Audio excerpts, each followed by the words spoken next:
This podcast is part of the SJ Network.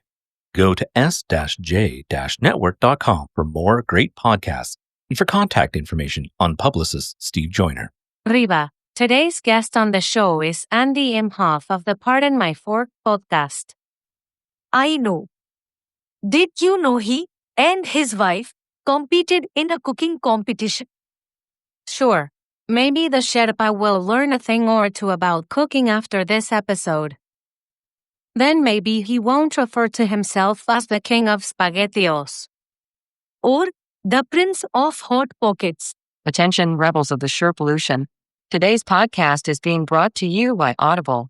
You can get a free audiobook download and a 30-day free trial at www.audibletrial.com/Sherpa. There are over 180,000 titles to choose from for your iPhone, Android, Kindle, or MP3 player. And now Mr. Bruce will lead you into the Sherpa Chalet. As a reminder, please don't disturb the yak. Welcome to Too Many Podcasts, the podcast about podcasts. Now, podcasting from the Sherpa Chalet on Mount Podcastia, he's your host, Jim, the podcast Sherpa. Hey there, Rebels, and welcome to Too Many Podcasts. It's me, Jim, the podcast Sherpa. I'm going to ask you a simple question. Are you hungry? I know that sounds like a weird question to hear on a podcast, but are you? Because I can tell you, if you're not hungry now, you will probably be hungry by the end of this interview. It's the weird effect that you get when talking to my guest. Who's our guest today, Sherpa? His name is Andy Imhof. He is the host of Pardon My Fork that he hosts with his wife.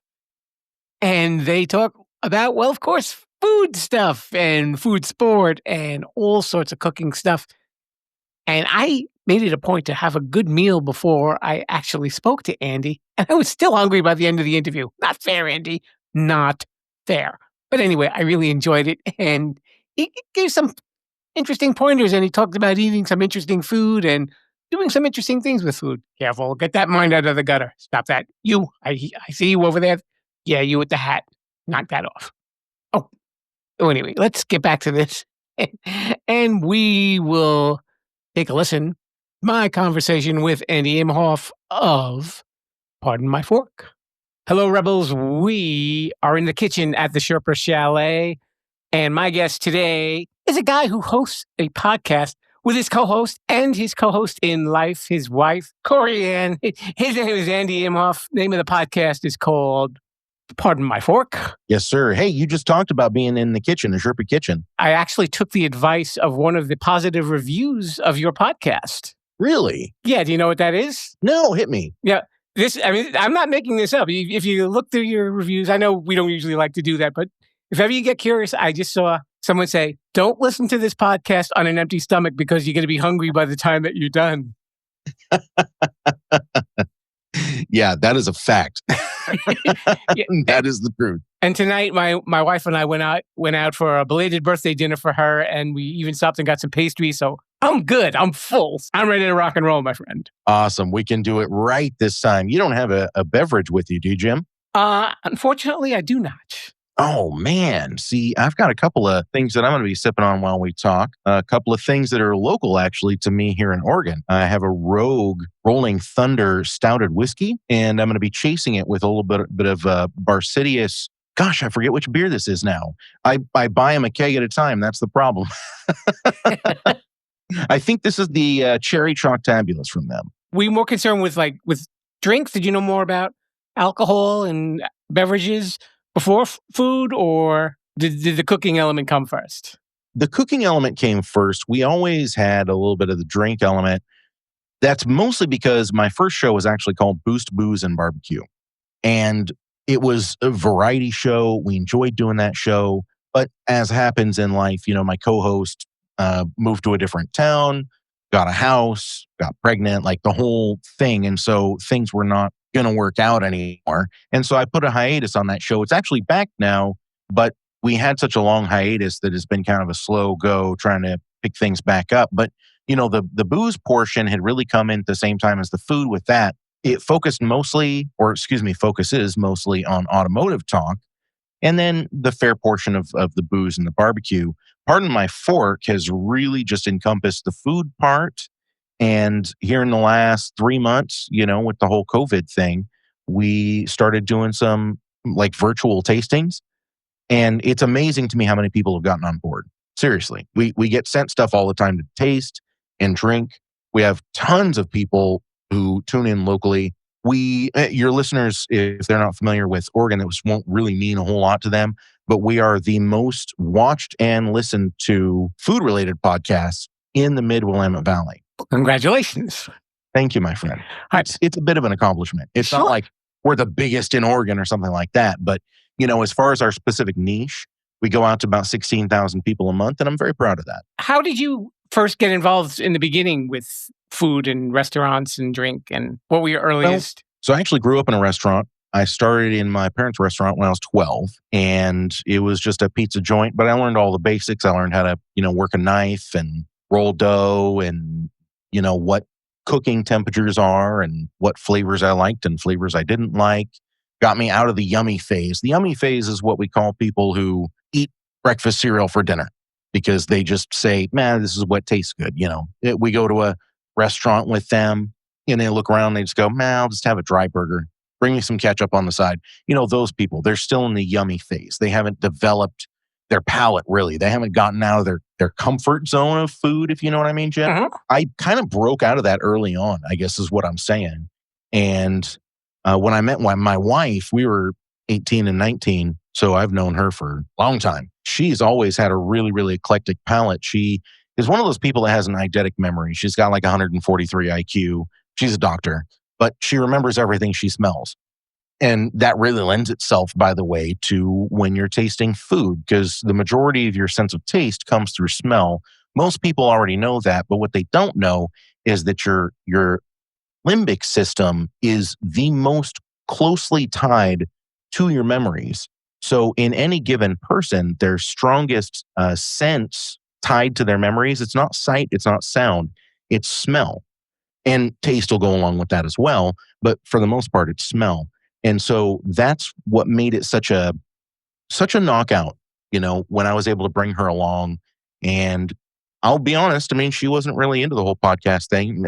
Still probably isn't all that much into it, but at least she has a good time tasting all of these amazing wine, spirits, beer, and the foods that people will bring over or, let us try the products we get to try, stuff like that. I think she has a really good time doing that. That's what keeps her going, I have no doubt. I could see what you mean with you talk about how the importance of a sense of smell.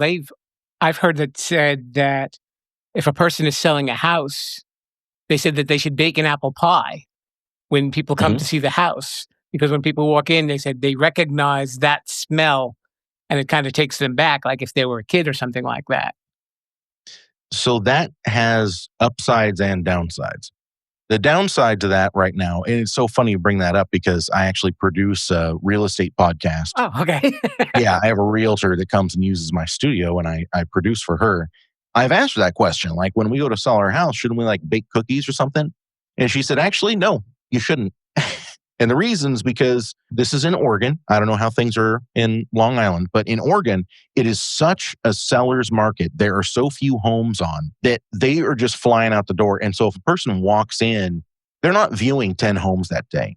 That this could be the only home that they're viewing. And so when they come in and it has a strong smell, right now, apparently the first thought for just about anyone coming into a house, and I have to admit that I'm the same way now, if it strongly smells like something nice, you have to wonder what they're covering up. That's an interesting way to look at it. I never considered that. It sounds fantastically cynical. I understand that. But apparently we're just in a market now where that's something that people need to be aware of. I like that. Your podcast, I think even in your description of your show itself, uses a word that I've actually never heard of until when I checked out your podcast, the word foodsport. Oh, yeah. Oh, yeah. That's a real thing for sure, buddy. Matter of fact, how we got started in this whole thing. Let's see here. I think it was the very first episode of Pardon My Fork that we ever did.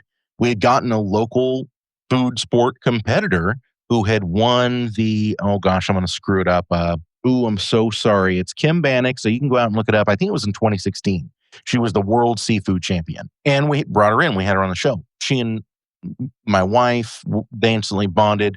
Her and her husband, we instantly bonded. We're very close friends with them now. Very good people. And, we did that whole interview. We had a great time with them. It was maybe 4 days later, Jim, the World Food Championships people reached out and said, hey, your show has been making the rounds in our office. We would love to have you come out and do media. And so I showed my wife the email and I was like, what do you want to do? And she said, hey, I want to take a vacation. Let's do it. So we flew out there. They gave us all access as far as media was concerned. And we had a fantastic time doing the media. Now, the flip side of that is about 2 weeks before the competition, we got reached out to by another media person that was going to be there. And they said, hey, I know a chef that's going to be there. They lost their sous chef. Do you think you and your wife would be able to do it? It's just going to be the one round. It's not going to be a big deal. And we said, yeah, not a problem. Because they didn't know at the time, that I had grown up in a restaurant. And then my wife and I, of course, were doing barbecue competitions and stuff here in Oregon. No realization of that. We didn't bring it up because, I don't know. I didn't feel the need to bring it up in that moment. And so they just kind of went into it blind asking us, hey, could you do this? And we said yes. And we had a conversation with this young lady on the phone. Her name's Suzanne Duplantis. She competed in the burger category. And she was very nice. Let us know, I'm not expecting anything huge, so don't stress about it. We spent a couple of weeks practicing. We get to the WFC. It's the meet and greet. We finally meet her. She's like, you guys, thank you so much for helping me out. But truly, honestly, I'm not worried about it. This was just kind of my entrance back into food sport. So we just get what we get. There's 60 other competitors in burger, so I'm not worried about it. Well, of course, it's 30 minutes into the first round and everything is done. And she kind of has a moment where she looks around. She goes, holy crap, these people know how to cook. And ended up going into the top 10 in fourth place. Unfortunately, didn't make it past the 10th place once in the top 10 because an ingredient was forgotten. And there's debate on whose fault that was. I think she has to take credit for that one because she is the head chef. She got 10th. Hey, it's a couple $1,000. Nobody's going to turn that down, right? And so that was our first entrance into the World Food Championships. And then it really, really opened some doors for us as far as the show is concerned. We gained quite a following through that crowd. We've really tried to focus more on being local recently, though. I think we've lost some followers and listeners because of that, especially now during the whole COVID thing. I feel very, I shouldn't say responsible. I don't want to sound like one of those douchehead celebrities where they're like, I'm giving a voice to the voiceless. That's not what I mean. All I mean is I do have some people who listen to me. And if we can promote locality more than a national brand, I would prefer to do that. I would prefer to help my local businesses. You know what I mean? Sure. It's fairness. And then, you know what's around you too. And I'm sure you probably check out the restaurants and their meals and you know what works for them and what doesn't work for them. And you're giving a voice to that as well. So, and you never know if those chains or, small mom and pop restaurants could grow as well. Yeah, exactly. It's just important to me to help my own community. That's always been a big one for both my wife and I. Obviously she's in the healthcare profession. It's just something that's always had strong roots for us. So anyways, kind of a weird tangent for the whole story of how we got started. But yeah, there we go. Along the lines of that, Jim. So we still talk to restaurateurs, chefs, world food champions. Like we still do all of that, but we have a weekly live tasting show now that we do. We call it Small Batch Edition of Pardon My Fork. And every week we have new spirit or wine or beer. We kind of alternate, as a matter of fact. Like 1 week will be local, 1 week will be something import. And we really try to follow that theme. We do have an in-house sommelier. It's a friend of mine named Chris Lopez. He's a somm for one of the larger wineries here in Oregon. And he joins us remotely every week. He comes up with cocktail recipes for us. He educates us about the wine. He educates us about the beer. He gives us his tasting notes, which are, of course, very effective for us. Any chance we get, we'll have the beer maker or the distiller or winemaker on to talk about their product. And sometimes we'll even split the show in half. We'll have the front end of the show where we do our tasting and talk, and then we'll have a guest on the back end. You guys are going to be hearing this quite a while after we record, but by that point, you'll see what I'm talking about. We're going to have quite a backlog. I guess with everything that's going on in this world, we are recording this, unfortunately, during the COVID pandemic, for those of you who are listening in 2025. and you're checking out my back catalog. You got to listen to all of them, man. That's right, in sequence. That's right. Now, welcome to episode 1257 of the podcast Sherpa. Do you think with all of this that's going on where people are probably staying home a little bit more, that they are reconnecting to cooking in the kitchen? Yeah, I don't see how you couldn't. I mean, all of the services, what's the ones? HelloFresh and, oh gosh, I forget the names of the other ones, but the boxes where you can order up the meals, right? Mm-hmm. They've all skyrocketed. They're all like beyond busy. CSAs, which are community sourced agriculture, those are all just going through the roof. We had signed up for Imperfect Foods. When COVID hit, we actually went, I think, 2 weeks without an Imperfect Foods order. And of course, they apologized profusely. They were like, we just went up 3,000% in interest. I'm sorry, but like people just are buying stuff out before we can even get it on the website. So I think a lot of people have reverted back in. And frankly, that might be one of the best things to come out of this. Now, the downside is that there are a lot of restaurants, especially in Oregon, by the way. We have not had good provisions to help small businesses, not at all. And it has been devastating. I honestly don't know how our Oregon economy is going to recover from this in any kind of a short term, because hundreds of businesses have closed. And a lot of those restaurants and eateries and food-related services. You consider yourself a foodie, and your wife considers herself a foodie. Most definitely. Is there like a level where you should kind of understand certain things about eating and the eating experience to consider yourself a foodie? Not just like, well, I like ice cream, so I'm a foodie. No, you're not. I guess you call yourself whatever you want to call yourself. You know, it depends on what you like. If a person says, I like ice cream and I want to try every single ice cream in the world, yeah, you're some kind of a foodie. It's sort of like having a podcast. You have a niche. That's true. You eat hamburgers and French fries every single day, breakfast, lunch, and dinner. However, you've got 8 different kinds of ice cream in your fridge, and you enjoy experiencing the different ones. I guess it does kind of come down to the experience. I mean, if a person's on the fence about whether or not to call themselves foodie, just think about whether or not you go into a restaurant or you look at recipes and you say, hey, that's something new I want to try. And you kind of explore with flavors, and you're adventurous with your food choices. You know what I mean? Would you say that there's anything that you would never eat, or you really just keep an open mind towards whatever can get served? Oh, there's definitely stuff I'll never eat. Eyeballs, not a fan. There's something called balut. It is the fertilized and mostly grown egg from a duck. You crack it open, it's got a little duck inside. I'm not huge on escargot, not a huge fan. Strangely, I actually have a pretty severe allergy to cow dairy, so that's off the menu. Actually, I've had a few people tell me, hey, if you can't have cow dairy, then you're not a foodie. And it's like, well, hey, there's a lot of other foods out there besides cheese and yogurt. Like, calm down. Like meat and vegetables, remember those? Yeah, and dairy from all kinds of other stuff too. Hell, we get cheese from yaks. It's not a problem. I can still eat cheese. It's okay. Okay. As a matter of fact, we've got two dairy goats here at my house. They're my wife's technically, but they're so sweet. They're kind of like dogs, and they just want to be like petted and touched all the time. And we get, I don't know, quarter day. Yeah, quarter day, maybe a little less, but something close to that. So you can pretty comfortably say 1.5 gallons a week. So I've got goat mozzarella, goat ricotta, and chèvre in the fridge right now. That's right. I remember you mentioning that you had farm animals at your home, and you also raised chickens and ducks. Yep, chickens and ducks. I love ducks. There's just this thing about them. I guess I love watching them land in the water when they fly. They look so graceful, and they're just kind of quiet, and they're just a little quiet quackers. And there's always just kind of something about them that appealed to me. What kind of animals are ducks to raise? I was always curious about that. They're neurotic. they're the craziest. They're like, oh no, this monster that's been feeding and housing me and changing my water for weeks, months, years is coming in to give me more food. I better run away.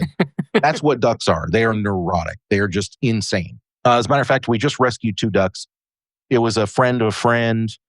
This woman had bought 2 ducks because she watched a BuzzFeed video where this person had a pet duck. And she's like, I want a pet duck now. But I don't want it to be lonely because I'm not going to be able to spend all my time around it. So I'm going to get another one. Here's the thing. If you've got 2 parrots, you don't have a parrot that's fun and talks back to you. You just have 2 birds in existential crisis. So when you have two birds, they just see each other and know what they are, and then they just freak out. Our ducks, if one of them gets injured or something, we have to bring them in and put them in like an isolation area, for, I don't know, we had a duck where we had to keep it in isolation for a month because it had a broken wing. That duck got docile and wanted to sit on your lap. The second it went out with the other ducks, nope, don't touch me. Don't even come close to me. So there's your pro tip for the whole episode. If you do want a pet duck or a pet chicken or anything else, only have 1, because the second you get 2, it's going to be like, oh, that's what I look like. And you're out of the picture. Okay, we'll go back to food then. So it's a little bit safer so we don't have to worry about neurotic ducks. So what kind of foods would you say that you're the most passionate about? Cooking out of the garden, cooking things that we grow and raise ourselves. That is huge for me. Whenever we are able to have a meal where absolutely everything on the table was grown, fed, sourced right where we're at, those are the most important ones for me. I love breakfast like that, where the night before we gotten some potatoes out of the garden, we grabbed some fresh laid duck eggs. Okay, the bacon doesn't really count because, I didn't raise it, but someone else I knew raised it. And then I cured it and smoked it myself. Stuff like that. Those are the most satisfying times for me, most satisfying meals for me. And that's when I'm the most passionate about what I'm doing. But honestly, when you're talking about being passionate about something, I really enjoy learning new things and having new experiences. So that's one of the things that I've always tried to focus in on is whenever I have a brand on our show, I try to have the people representing that brand on to talk about it. This is going way, way back, but we had Papo Joe's. It's P-A-P-O, or sorry, not Joe's, J's. It's literally just J apostrophe S, Papo J's. They make this stuff, they call it coconut vodka, but it's actually called Lambanog. It's made out of coconut nectar. So it actually comes out of the flower. It's not water. It's not the coconut fruit. It's actually made and distilled from this coconut nectar. They use natural yeast that's in the air. It reaches 15% alcohol with, I think he said 2 or 3 days. And then you distill that into a 40% alcohol, bottle it, and it is really, really interesting. Not everybody's going to love it. Matter of fact, I'm not going to sit here and say that it's better than like a 20-year-old whiskey, but it was fascinating. For a $30 or $28 bottle of booze, like it was a really, really fascinating thing to drink, make some cocktails out of. Our son Chris made some really incredible cocktails that just absolutely blew my socks off. It's stuff like that that I really, really enjoy and love to be passionate about because it's just something that I don't, a lot of times we'll intentionally not try something. Like I won't open wines until it comes to showtime. We had a winemaker on the show here a couple of months ago where they gave us a Cabernet Sauvignon.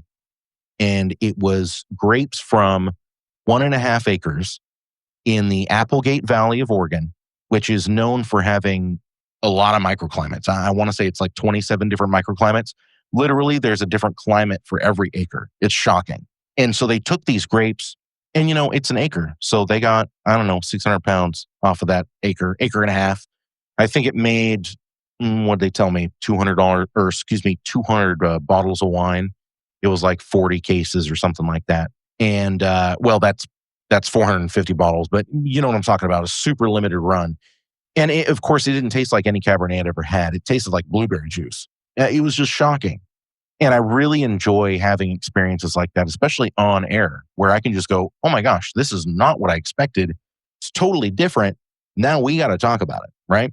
When you were telling the story, I was thinking about that old Orson Welles commercial with Paul Masson. Paul Masson will serve new wine before it's time. So I will drink new wine before showtime. See, stuff like that always reminds me of that scene in The Jerk where he's like, I'm tired of this old wine. Can we get some fresh wine, please? Earlier, you told me that you were cooking an entire alligator? Oh, yeah, man. Oh, yeah. That was a good time. And it was totally random, too. A buddy of mine just, I don't know, he got his stimulus check or something. He's like, hey, dude, here's something I've always wanted to do is a whole alligator. And I love him to death, but he's not the most reliable person in the world. I'll just put it that way. And so I was like, oh, yeah, sure. Whatever. Sure. We'll do an alligator, buddy. No problem. He sends me a text and it's a receipt for the alligator showing a delivery date. And he's like, on the way, brother. Okay. Wow. Hey, honey, we've got plans this weekend.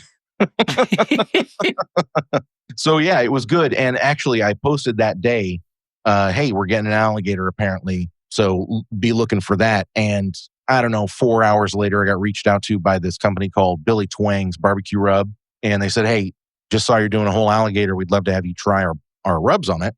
And we'll send you some extras to do a giveaway. And I was like, great, fantastic. I love that plan.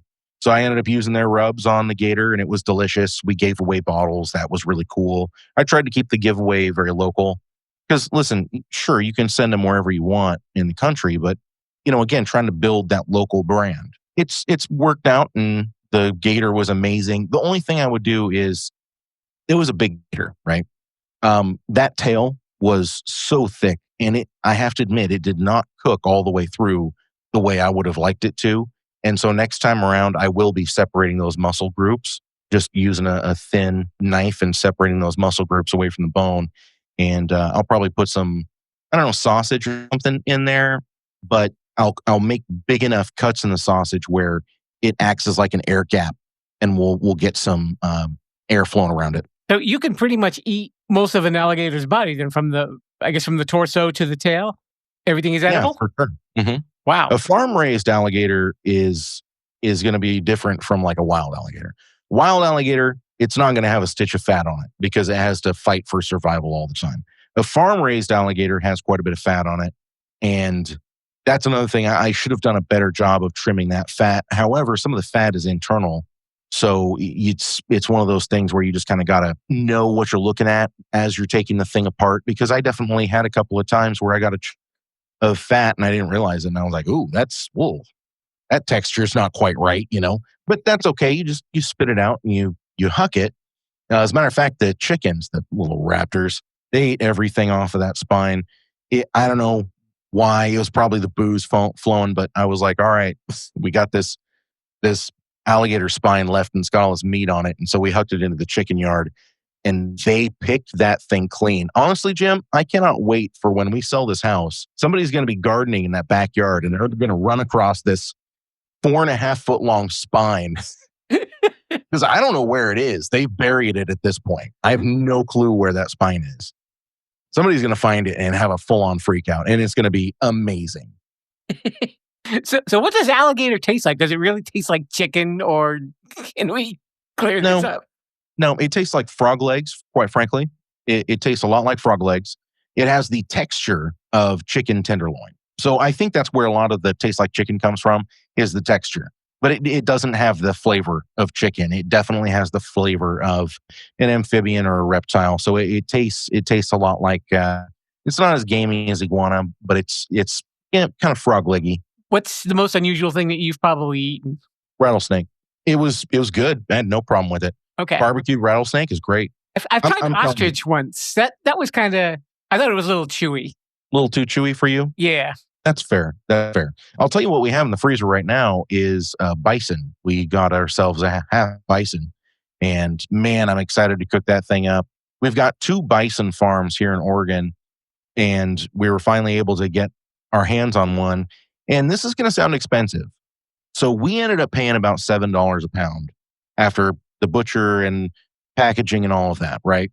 $7 a pound, but when you look in the stores at just the ground bison, it'll be 10 or 11 bucks a pound. At least on the West Coast it is. All things considered, that didn't seem like too bad of a deal for me. We got the New York strips, we got the T-bone steaks, matter of fact, they made me some ribeye tomahawks.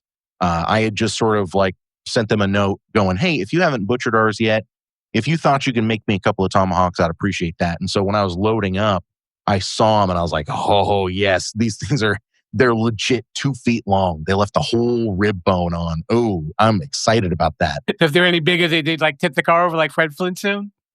Exactly. I'm going to have to fire up the big grill just to cook them. Like they're big. See, now I'm getting hungry, but I thought I was covered with all of this. See, now you're making my mouth water. Sorry, man. And people always ask me, like, how do you podcast about food? Well, when you have a passion for it and you can talk about it, this is what happens, because people will have these questions.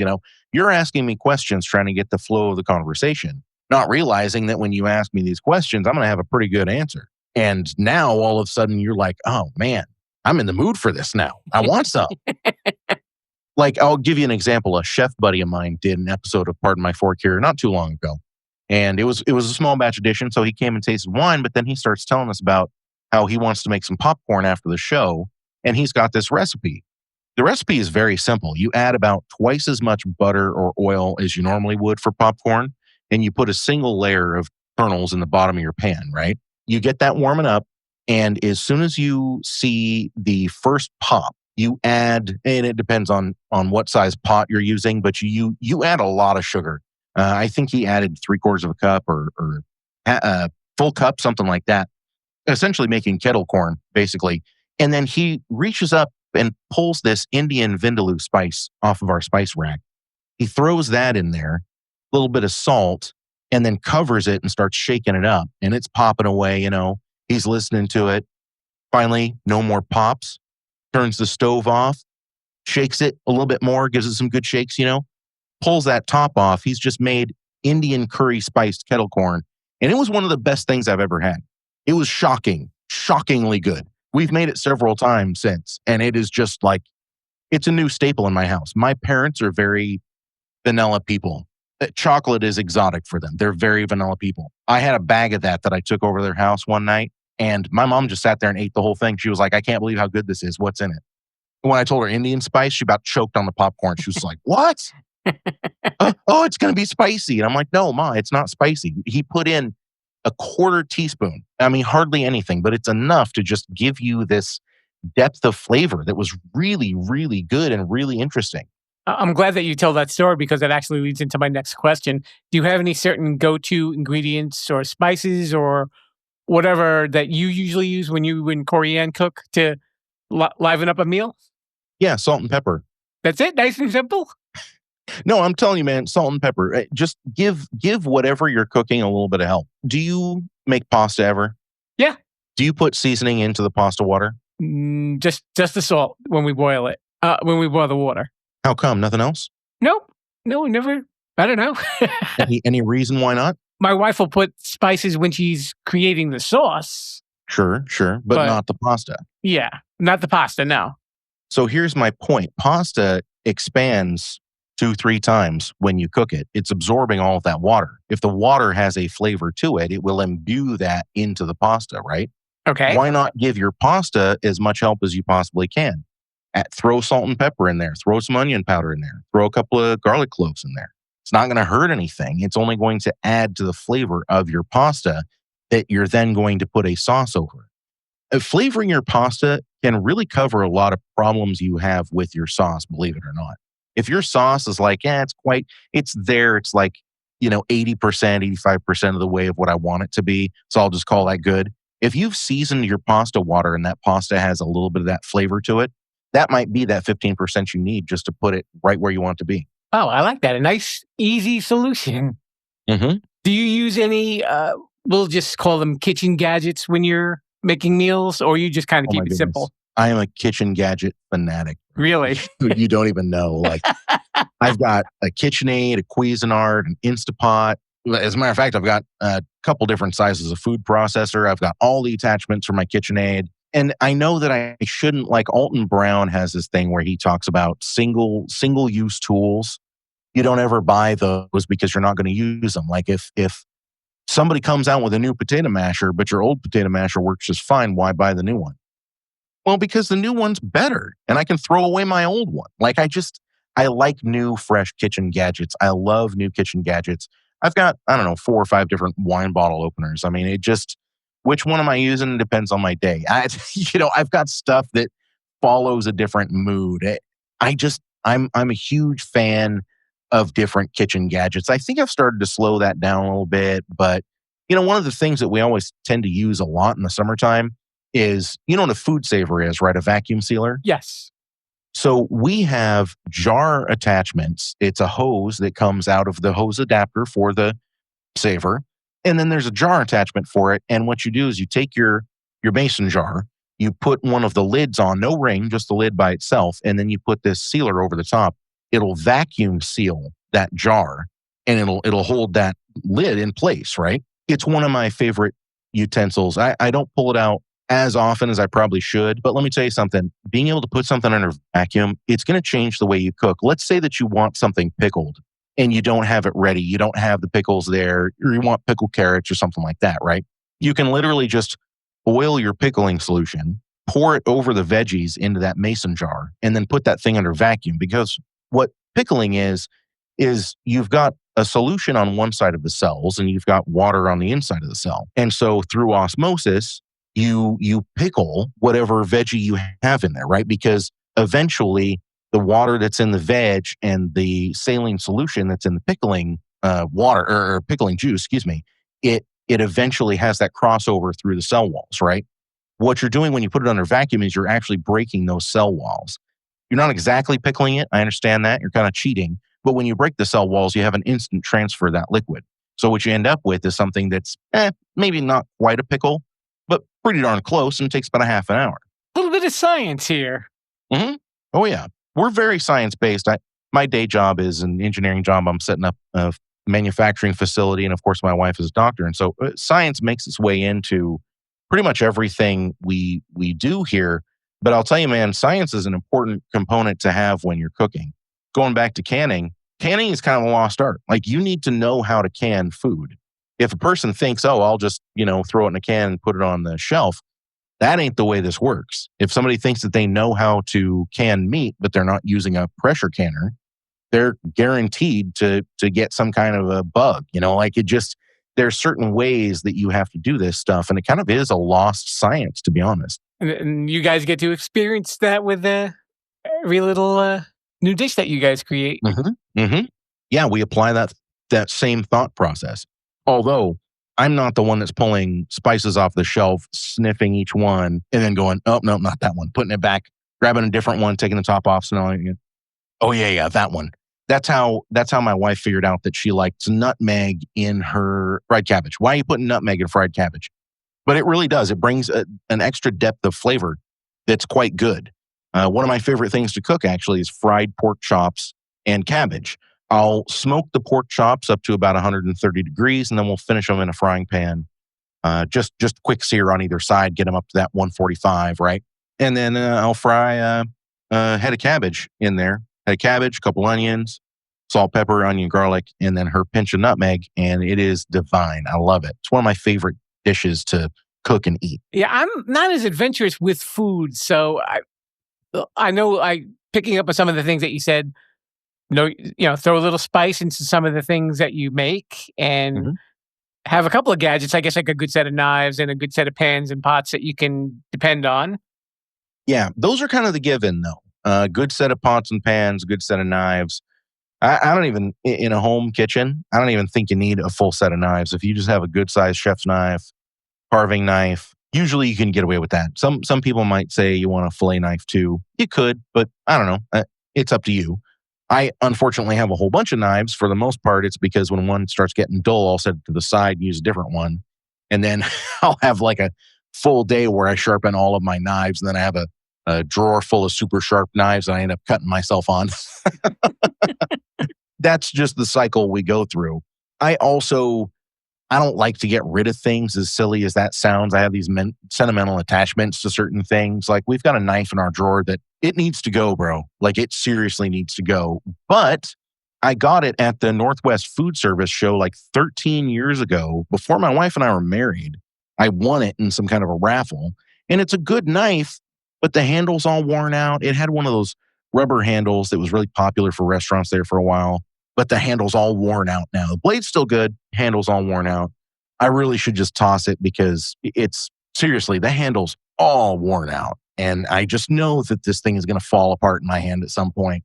But I hang on to it because I have this sentimental attachment to it. I don't know what's wrong with me. Like you said, I guess especially with meals and stuff like that, they bring you back to a place in time. There's that sensory imaging, I guess, or whatever. I don't really know what the scientific word is. There's always things that always take you back. We probably remember the smells from our kitchens when we were kids. When your parents brought in maybe your favorite takeout meal or something like that, how it kind of wafted through the house. Right. Times around the holidays too, that there's always those certain smells that have to be there, or it feels like the holiday is missing something. And then you remember what it felt like to get a wooden spoon wrapped across your knuckles because you were dipping into a dish you shouldn't have been, right? And being Italian, I know very much about the wooden spoon. My grandparents were old world from Switzerland. And they did not spare the rod, not from the children, not from the grandchildren. You guys are so busy doing your podcast. Are there any other podcasts that you like to listen to? Actually, there are. One that I like is a close friend of mine. He does a show called Tales from the Podcast. It's Tales from the Crypt. Every single episode, he reviews a Tales from the Crypt episode. And it doesn't sound like it'd be funny, but he does a great job with it. And it's a really fun show to be on. I've been on it 4 times now.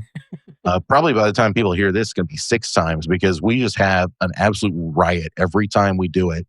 He's had the voice of the Crypt Keeper, John Kazir, on there. He's had a couple of episode directors on. He's had a couple of the actors that were on, just doing bit stuff. But still, hey, came on, had a good time. There was one guy that he really wanted to get on after I did an episode. Unfortunately, in the episode, I called the guy Eddie Murphy from Wish.com.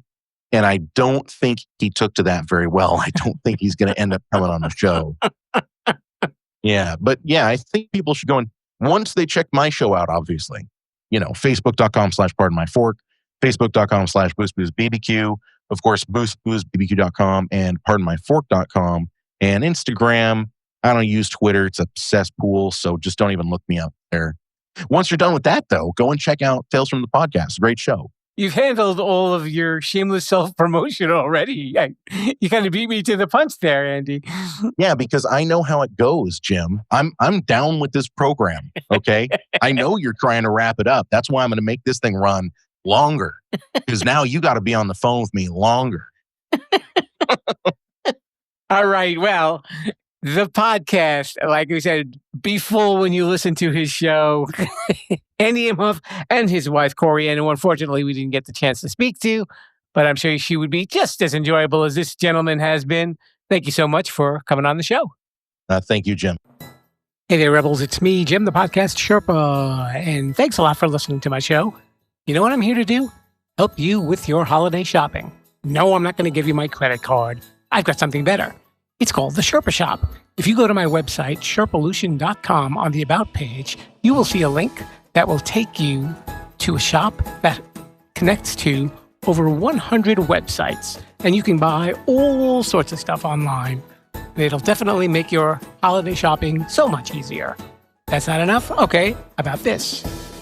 Check out my other podcast, The Expert Factory.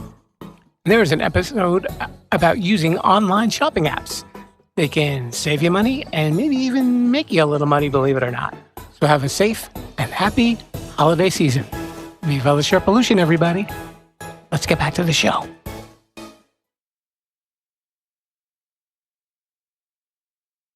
Be a rebel. Follow the show at Sherpalution on Twitter, Instagram, and Facebook.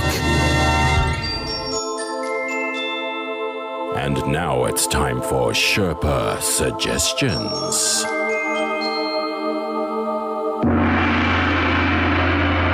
So if you're not hungry enough after checking out Pardon My Fork with Andy, here's a couple of other foodie podcasts for you to listen to. We have Home Cooking. I love some of the titles on these. Toasted Sister. Inside Trader Joe's. House of Carbs, which I think is a favorite of Allison Sharp. Racist Sandwich. Okay. Eater's Digest. I like that one too. I'll Drink to That. Burnt Toast. And Spilled Milk. I like that one, but it kind of made me cry a lot.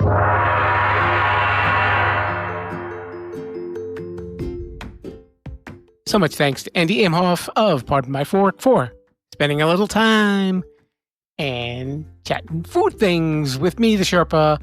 Thank you so much for coming. You know, this season we're doing 2 days a week, Wednesdays and Fridays. So whatever day you're listening to this, just know that new episodes come out Wednesdays and Fridays for this season. I don't know what it's going to be for next season. We'll find out. But wherever you listen or whenever you listen, if you could, please leave a nice review on Apple Podcasts, Stitcher.com, or iHeartRadio, and tell people that you're really enjoying the show and you get a nice variety, and so on and so forth. You can say nice things about the Sherpa if you like. You could say everything about this podcast, with the exception of the host, makes it such a wonderful podcast. I'm sure people will be curious and they'll want to listen anyway. So yeah, that'll work. That'll work. So I will see you guys next time. Thank you so much for listening.